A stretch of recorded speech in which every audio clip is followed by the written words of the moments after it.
Americans don't wait. We march, we organize, we volunteer, and we give. Especially feel meaningful to start this journey in Birmingham. It's a city that reminds us that ordinary citizen can change the moral direction of a country. I think this was a wonderful event. I felt so connected to everyone in the room, and I didn't know everyone in the room. But Mr. Ghosh really made the room feel like family. I feel inspired to keep working in Birmingham and to do good wherever I go. Empathy is part of America's DNA.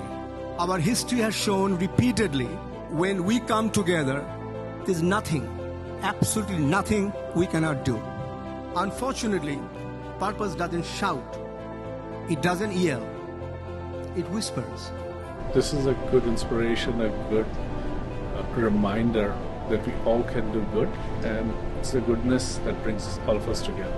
Unfortunately, we're living in a time, in an era of division, disruption, and digital overload. America is not a nation that hates. It's a nation that is tired. And if any city understands that courage can renew a nation, it is Birmingham, Alabama. Democracy is messy, it is slow, it is imperfect. But it is the only system that gives ordinary citizens a voice.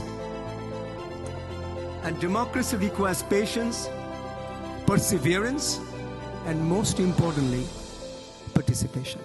This is your country, so you must be an engaged citizen. So this afternoon, don't live with inspiration.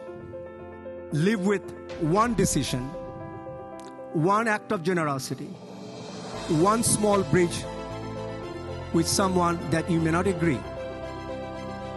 It requires courage, and it requires all of us. Thank you.